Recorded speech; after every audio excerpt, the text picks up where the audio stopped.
اس میں ایک جو سب سے بڑی چیز ہے وہ یہ کہا جاتا ہے کہ الہام کا دروازہ بند ہو چکا ہے. جی جی. اور اس میں مطلب بڑے تعجب کی ویسے بات ہے. میں سمجھتا ہوں کہ سادہ لوگ عوام کو بھی اس چیز کے بارے میں غور کرنا چاہیے کہ جو یہ کہتے ہیں کہ الہام کا دروازہ بند ہو چکا ہے وہ امت محمدیہ کے ہمدرد اور خیر خواہ کیسے ہو سکتے ہیں؟ یعنی کہ اس سے پہلے تمام امتوں کے لیے یہ دروازہ کھلا رہا، لیکن خیر رسول سید الانبیاء خاتم النبیین حضرت اور فخر موجودات حضرت محمد مصطفیٰ صلی اللہ علیہ وسلم کی امت کی جب باری آئی تو یہ دروازہ بند ہو گیا.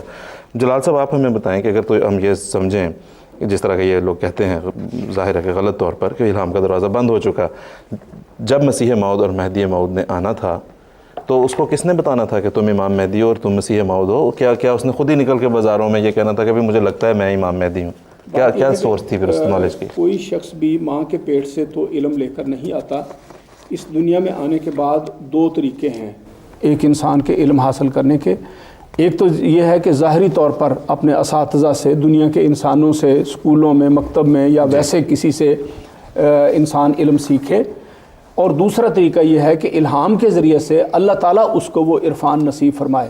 اب نبی پاک صلی اللہ علیہ وسلم نے کسی دنیا کے کسی استاد سے تو علم حاصل نہیں کیا، لیکن اللہ تعالیٰ نے آپ کو الہاماً وحی کے ذریعے سے وہ علم دیا جو دنیا میں کسی کے پاس بھی نہیں ہے. تمام دنیا کے پروفیسر مل بھی جائیں تو نبی کریم صلی اللہ علیہ وسلم کے علم کے مقابلے میں ان کی ایک ذرے کی بھی حیثیت نہیں ہے. تو یہ دو طریقے ہیں میرے علم کے مطابق.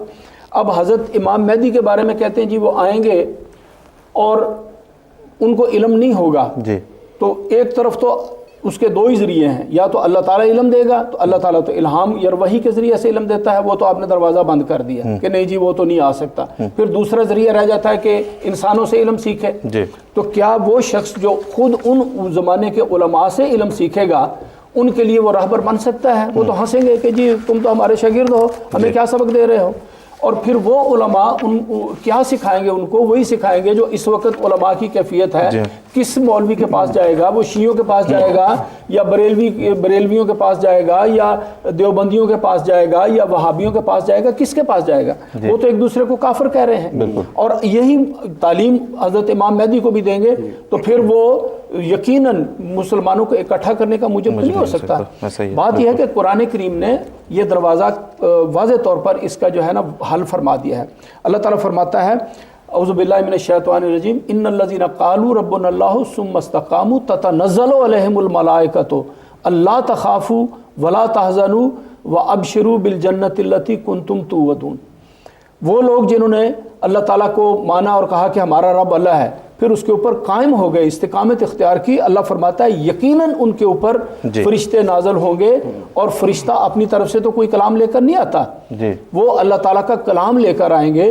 اور اللہ تعالیٰ کے کلام کو ہی الہام یا وحی کہا جاتا ہے جو فرشتے کے ذریعے سے آتا ہے. اور وہ فرشتہ لے کر آئے گا اور آ کے ان لوگوں کو کہے گا کہ گھبراؤ نہیں، ہم اس دنیا میں بھی تمہارے ساتھ ہیں اور مرنے کے بعد بھی تمہارے ساتھ ہوں گے. تو یہ اس آیت سے پتہ لگتا ہے کہ یقیناً وہ حضرت مہدی علیہ السلام پر وہی جو ہے وہ ضرور نازل ہوگی.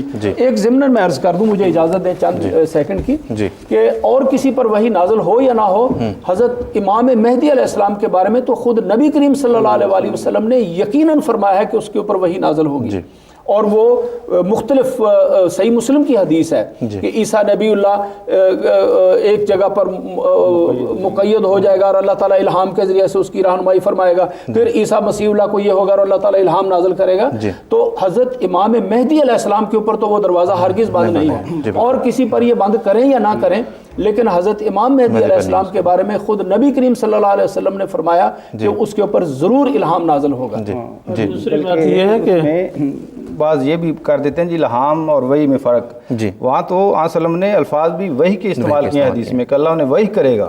بالکل ٹھیک. محمد صاحب آپ کہنا چاہتا تھا کہ حضرت مسیح السلام کی باری آتی ہے تو یہ لوگ کہہ دیتے ہیں کہ وحی بند ہے، جبکہ ان کے اپنے بزرگان کے بے شمار الہامات ان کی اپنی کتابوں میں لکھے ہوئے ہیں، انہوں نے اپنے ہاتھ سے درج کیے ہوئے ہیں. ایک بات. اور دوسری بات یہ ہے کہ بعض لوگ ایک حدیث پیش کرتے ہیں جو موضوع ہے، جو وضعی حدیث ہے، اصل حدیث نہیں. اس کے بارے میں نواب صدیق حسن خان جن کا میں بھی حوالہ دیا تھا، ان کے بیٹے ہیں نور الحسن خان، وہ کہتے ہیں الحدیث لا وحی بعدی لا اصل لہ، کہ بعض لوگ یہ حدیث پیش کرتے ہیں کہ نبی کریم صلی اللہ علیہ وسلم نے فرمایا کہ میری موت کے بعد کوئی وحی نہیں، اس حدیث کی کوئی اصل نہیں، کوئی بنیاد نہیں ہے. اور دوسرے ابن حجر الہیثمی کہتے ہیں